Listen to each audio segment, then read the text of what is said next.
vamos falar de mudança internacional para quem mora fora do Brasil. Vou dar dicas aqui para você trazer sua bagagem, coisas que me perguntam, e depois, se for necessário, a gente faz outro vídeo para complementar. Então vamos lá. Você quer trazer sua bagagem para o Brasil, e que todo mundo foca em saber quanto é que custa o frete, né? O frete de um container de 20, o frete de um container de 40. Logicamente, o ideal é você trazer uma bagagem via marítima, porque o marítimo é muito mais barato do que o aéreo, e o tempo de trânsito da viagem do navio para o Brasil vai depender, logicamente, da distância territorial, né, do país que você está, no mapa, literalmente. Então, se você está nos Estados Unidos, é mais longe que a Europa, que é mais longe que, né, a Europa e a África estão mais perto, a América do Sul está pertíssimo, então tudo vai depender do país que você está. E essa distância territorial, logicamente, também vai fazer diferença no valor do frete. É muito mais barato quanto mais perto o país for do Brasil. Esse é o primeiro ponto. A bagagem não é para ser tributada, mas ela tem algumas condições para que ela não seja tributada. Então, essas condições depois eu vou deixar aqui escrito para vocês num link todos os detalhes disso, assim como eu vou deixar no link para vocês verem uma lista de bens, tá? Que a gente vai falar daqui a pouco. Então, resumidamente, a questão do preço do frete varia de acordo com o local de onde você está vindo. Quem pode conseguir essas informações de todos os custos para trazer uma bagagem desacompanhada aqui é conhecida como mudança internacional, que a bagagem desacompanhada é um nome técnico, né? O leigo conhece como mudança internacional, é o despachante aduaneiro.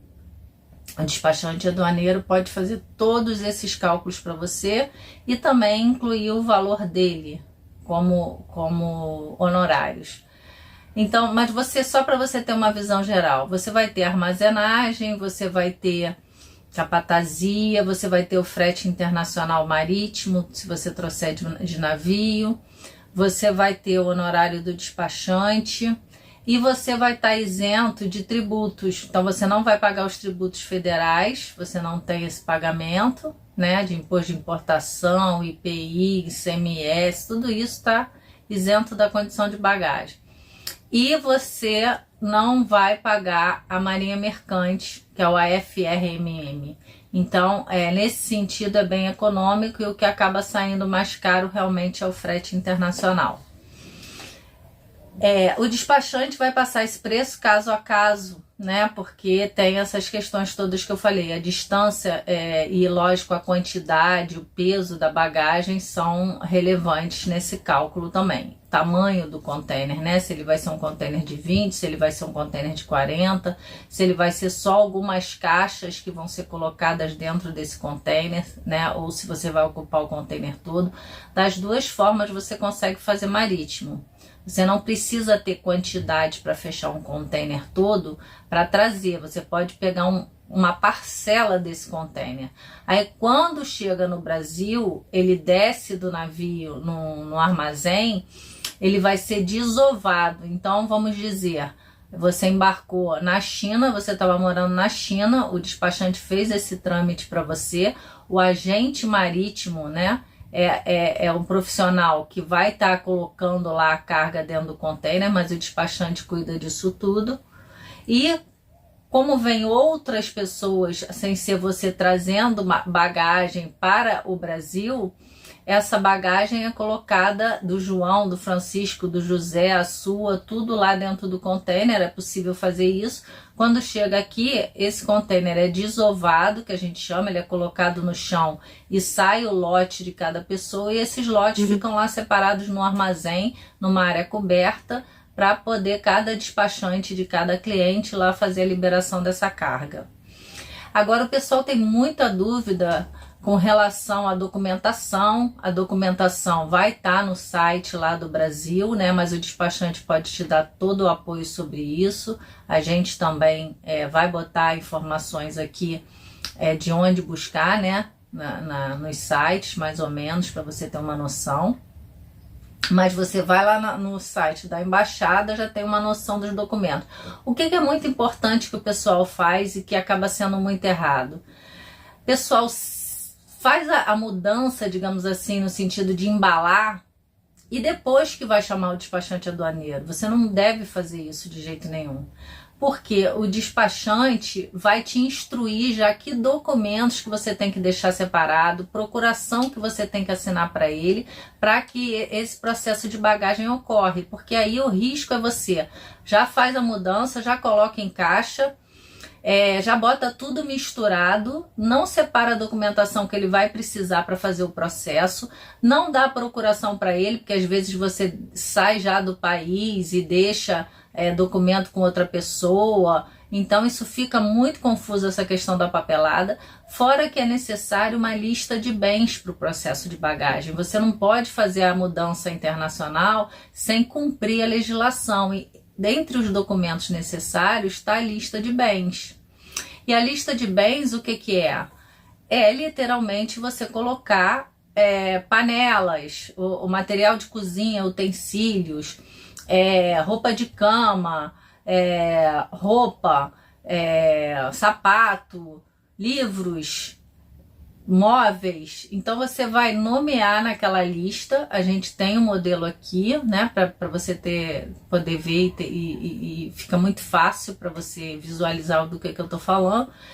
Você vai lá e nomeia aquilo, coloca os nomes das listas, a gente já tem o modelo todo prontinho, e os valores. Logicamente, os valores não são os valores de bens novos, porque não se trata de bens novos, são bens usados. Porque se fossem bens novos, né, se você estivesse trazendo dentro do container, a Receita poderia achar que são tributáveis. E aí tem alguns detalhes sobre isso também, que é material para outro vídeo. Mas, de forma geral, tudo que estava na sua casa, você pode trazer como bagagem. Aí, alguns clientes fazem perguntas interessantes, que eu vou contar aqui para você. Você tem um piano praticamente novo, assim, que você comprou há pouquíssimo tempo, um Yamaha sensacional, você pode trazer? Pode, desde que você pratique música, você seja né, um músico, ou já estude música há muito tempo, ou seu filho estuda música, e você possa comprovar isso. O que você tem que entender é que a Receita Federal passa por muitas situações de pessoas tentando trazer bens para o Brasil na condição de bagagem de forma fraudulenta. Então ela está sempre atenta a provas. Você tem que ter provas do que você está falando, que é outra questão muito relevante que eu falei aí, para você não sair embalando tudo. O ideal é que você faça uma pastinha, depois de falar com o despachante, coloca essa documentação lá, toda lá dentro, para o processo de mudança internacional. Porque aí você vai ter lá as notas fiscais do que for novo, por exemplo, né, do que você comprou há pouco tempo, que a Receita Federal vai pedir para ver se a nota está no seu nome. Você vai ter a procuração lá que você preparou para o despachante aduaneiro, você vai ter a sua lista de bens prontas. Na hora que você embalar a mercadoria não, a sua bagagem, não é mercadoria, você vai fazer ela de forma separada e não bagunçada. Porque o fiscal pode querer abrir isso quando chegar no Brasil. Ele pode querer ver fisicamente. Me abre essa caixa aqui que eu quero ver o que tem lá dentro. E aí, se você tiver com tudo misturado, vai ser muito mais difícil esse processo de conferência por parte da fiscalização e do seu despachante que vai estar lá te representando. Então é mais difícil para todo mundo, mas também pode ser mais oneroso, porque você vai pagar mais armazenagem, porque o processo vai demorar mais para ser liberado. Então essas coisas, ver antecipadamente, não sair fazendo a mudança, não sair fazendo a embalagem da mudança, é muito importante. Outra dúvida que eu falei do exemplo do piano, né? Aí existe também a questão do, por exemplo, a pessoa tem uma adega, né, mora, sei lá, nos Estados Unidos, morava em Portugal e tem uma adega para trazer. Pode um monte de garrafa de vinho? O que eu sugiro? Tire foto. Tire foto da sua adega montada na sua casa. separe na pasta, porque aí você vai mostrar que essas garrafas são bagagem, né? Porque senão o fiscal pode tentar entender que você está querendo trazer para abrir uma loja. Então, assim, é meio de prova. Lógico que cada fiscal tem o seu entendimento, a sua cabeça com relação a essas coisas que são mais polêmicas. Mas nada como você ter a prova de que você já tinha 2.000 garrafas na sua adega, 500 garrafas, enfim, meio de prova. Piano é meio de prova, adega é meio de prova, essas coisas mais complicadas, mais polêmicas são meio de prova. Você tem que conseguir provar, isso é relevante. Mas não é que a Receita esteja querendo te penalizar. O pessoal fala muito também de bicicleta. Bicicleta elétrica não pode. Bicicleta normal, sem ser a elétrica, teria que analisar caso a caso. Eu já vi fiscal liberar a bicicleta que a mãe usava quando ela morava nesse país e ia continuar fazendo isso para levar o filho no colégio. Ela levava o filho na carona da bicicleta para o colégio.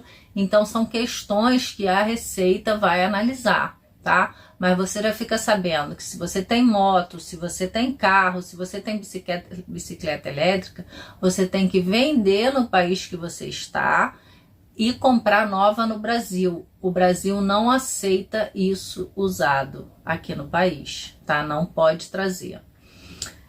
Deixa eu ver se eu esqueci de falar alguma coisa para você. Então, já falei documentação. Você vai entrar no site do Brasil, né? Para verificar o que tem de documentação, mas vai botar o seu despachante para te ajudar nisso. Já falei as despesas que você tem, já falei mais ou menos o critério da Receita Federal com relação à análise. E outra coisa interessante com relação ao critério da Receita Federal também é o seguinte: se você tinha uma casa de 4 quartos e tinha móveis pra caramba no lugar onde você morava, e você vem para uma kitnet no Brasil, você não pode trazer aquilo tudo.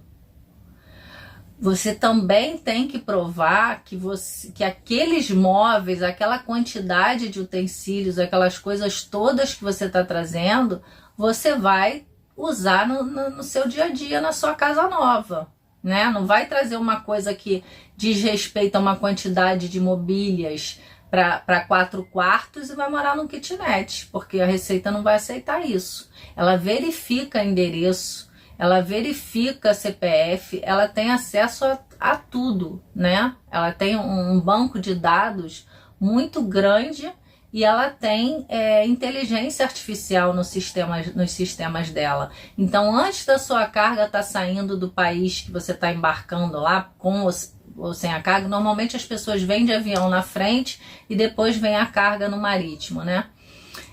A Receita está vendo já no sistema a carga manifestada ali. Tem um negócio chamado manifesto de carga. Antes de chegar ao Brasil, 48 horas antes de chegar, a Receita Federal sabe tudo que está vindo em todos os navios. Nessa questão, o Brasil está muito avançado. Então é isso. Eram essas dicas que eu queria dar aqui para você hoje. Não se esgotaram, mas eu quero que você coloque aí que mais que você gostaria de saber sobre o assunto mudança internacional, de que forma a gente pode esclarecer mais as dúvidas aí. E se você gostou desse vídeo, dá um joinha, segue o canal e toca a campainha aí para você ficar sabendo das novidades, tá bom? Boa tarde, boa noite, bom dia e fique com Deus.